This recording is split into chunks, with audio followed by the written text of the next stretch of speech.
జమ్మలమడుగులోని ప్రభుత్వ బాలికల జూనియర్ కళాశాల మైదానంలో 69వ జాతీయ స్థాయి వాలీబాల్ పోటీలు ఘనంగా ప్రారంభమయ్యాయి. టీడీపీ కడప జిల్లా అధ్యక్షులు జాతీయ స్థాయి అండర్ 14 బాలికల వాలీబాల్ పోటీలను ప్రారంభించారు. దేశవ్యాప్తంగా 30 టీంలు ఈ పోటీలకు హాజరయ్యాయి. జమ్మూ కాశ్మీర్, ఉత్తరాఖండ్, మధ్యప్రదేశ్, చండీగఢ్ వంటి సుదూర ప్రాంతాల నుండి బాలికలు పోటీలు ఆడేందుకు తరలివచ్చారు. యువనేత విద్యాశాఖ మంత్రి నారా లోకేష్ సహకారంతో ఇంత పెద్ద స్థాయిలో పోటీలు నిర్వహిస్తున్నట్లు టీడీపీ జిల్లా అధ్యక్షులు భూపేష్ రెడ్డి అన్నారు. క్రీడాకారిణులకు ఆటంకం కలగనీయకుండా పోటీలను విజయవంతం చేస్తామన్నారు.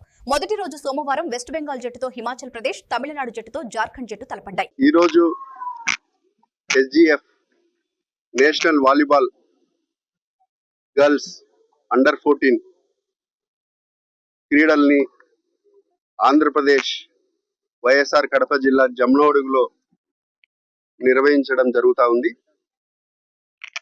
దీనికి ముఖ్యంగా స్ఫూర్తి మా యువ నాయకుడు నారా లోకేష్ బాబు గారు.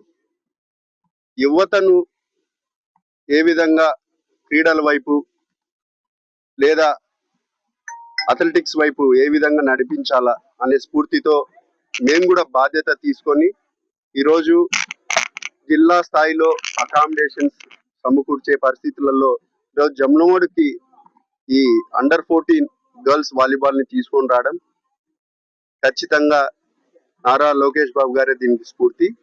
దాంతో భాగంగా ఈరోజు జమ్మలమడుగులో 5వ తేదీ నుంచి 9వ తేదీ వరకు 5 డేస్ ఈ కార్యక్రమాలను ఈ వాలీబాల్ మ్యాచెస్ ని జరపడం జరుగుతూ ఉంది.